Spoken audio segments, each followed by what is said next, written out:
What's going on, guys? This is Kaishiro. Welcome back. So we are here with Justine Dela Peña with his top 16 Salamangreat deck profile on Yu-Gi-Oh! Campus League 2023 on the Philippines. So let's start with his deck profile. So first, three Flame Buffalo.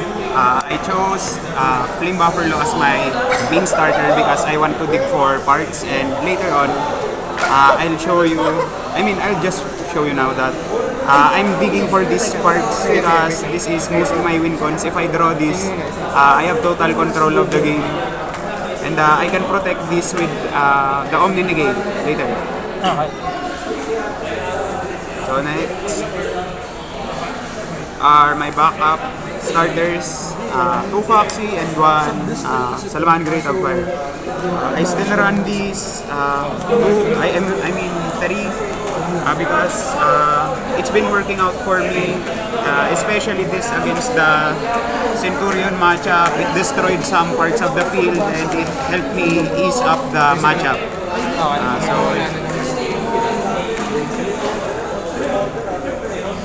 Next, the best card, Salamangreat Gazelle. Nothing much more to explain. You run 3. Okay. Next, some people run 3 of Spinny, but I run 2 because of tight deck space and I want my deck to be as consistent as possible. So for the 1-offs, 1 Jack Jaguar for the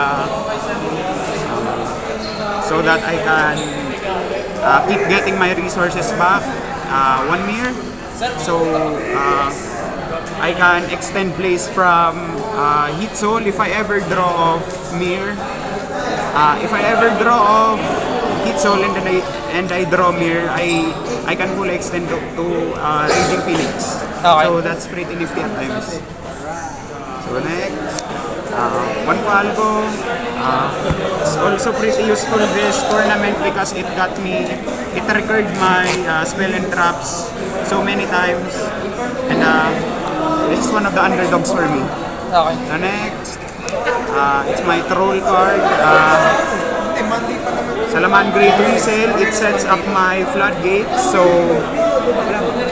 if I already set up my floodgates, especially if I set up both Gozen and Kaiser Colosseum, and I put a monster on my opponent's side of the field, it's pretty much game for me. They just scope because of how annoying it is to take care of a monster on their side, and it also helps me so that it disables Lightning Storm, evenly match, and so on, and it also wastes their battle phase, so you can survive for 1 more turn if they ever do Battle. attack. Okay.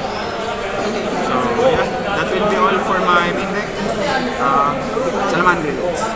So next, 3 Ash Blossom, standard, you want to run 3. It's a Jack of all trades and Maxi. You want to keep drawing. Next, still the same shenanigans here. 2 Vader and 2 Imperm. I tried running 3 of each, but it just wasn't for me because I wanted to draw more turn enders. And I believe that punishing your opponent through turn enders is better than looking for these 2. Okay. Next, the turn enders. So if you maxi, you typically draw, let's see, 1, 2, 3 interruptions, but with this, you can typically end an opponent's turn. So it helped me once. I kind of forgot, but one thing that it helped me was in my Pendulum matchup where it basically just ended my opponent's turn. And yeah, it's really useful. And next, the Droll. It wasn't really that useful this tournament, but I put 1 of in my main deck because I don't really want to face combo decks like Pendulums and Vanadium without a safe a safe card for me. So that will be all for my Anthrax.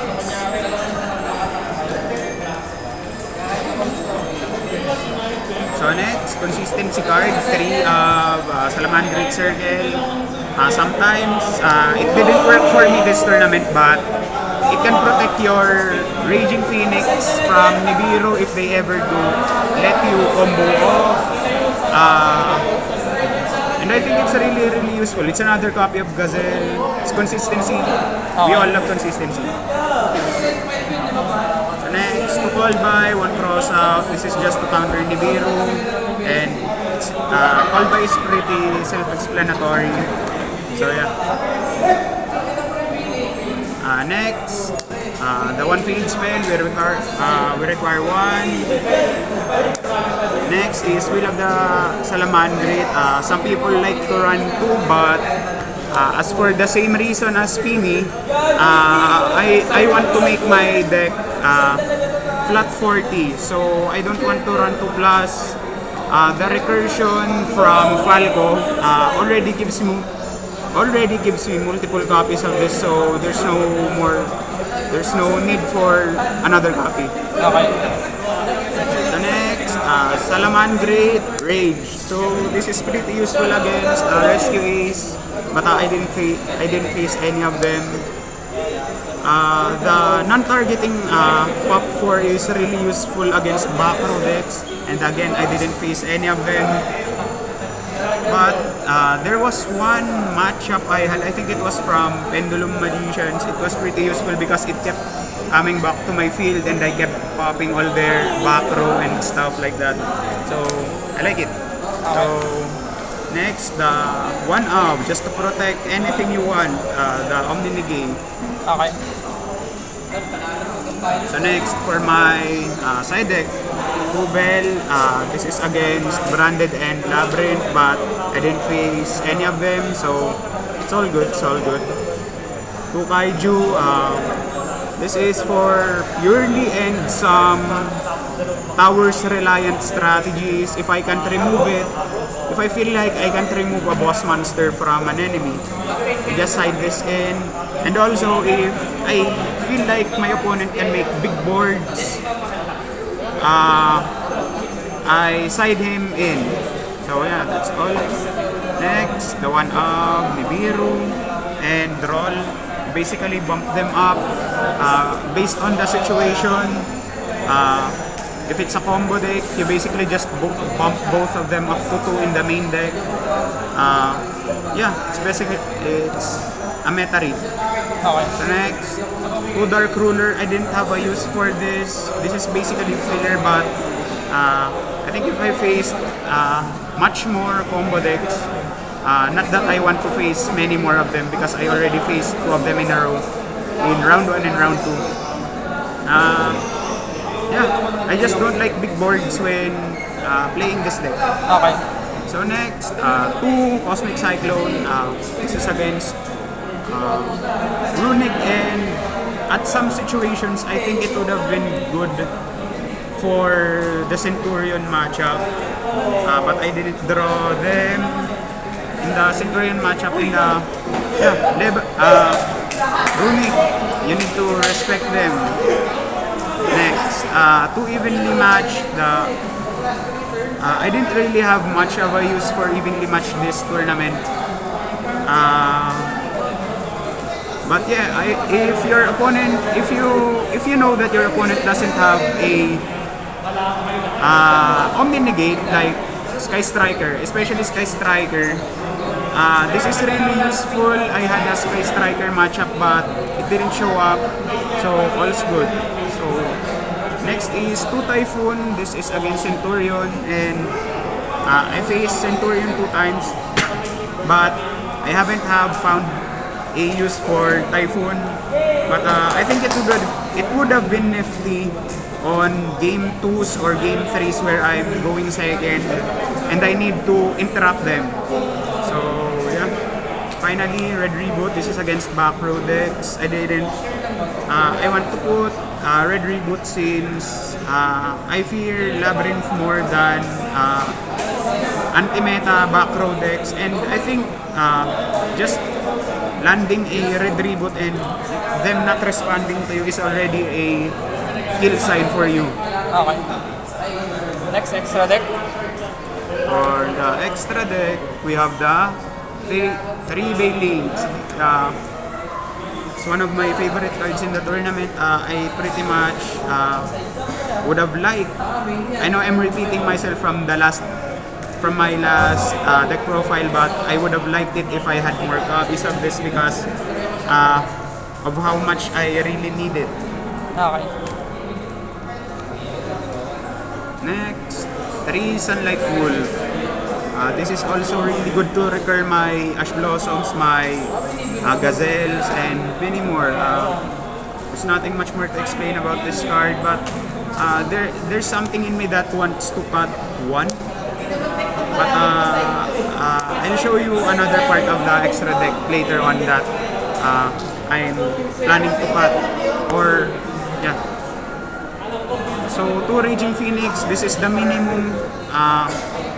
I don't know if people run 3, but 2 Raging Phoenix for me is the standard already at this point for most of, if not all, Salamangreat decks. Okay. So yeah, it's really good just fetching your Salamangreat Rage and then chaining to the Omni-Negate, and you basically have 2 interruptions already. Okay. Next, Mirage Talio. This is really funny because Mirage Talio helped me really so much in my Centurion matchup because it helped me remove their big bodies on board, especially Legacia, since it activated on the graveyard. Okay. And yeah, Mirage Talio does Mirage Talio things, just special and boom. Next is my Hit Soul lineup.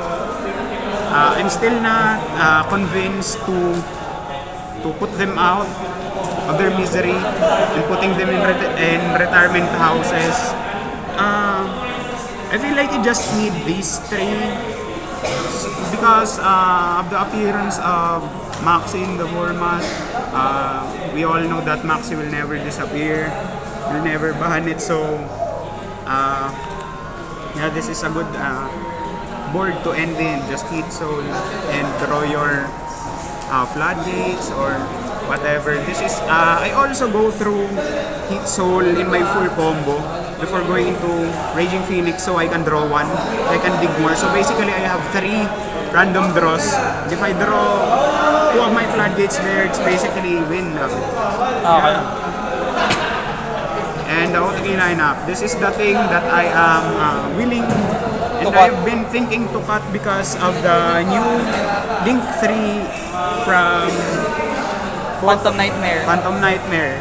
Because I'm still trying to make it work, the barrier statue lock with the Link 3, and there's one level 4 Xyz that I can't remember the name of, or I can try the new, I don't know if it's new, but for me it's new, the Violet Chimera OTK that Josh Schmidt shared.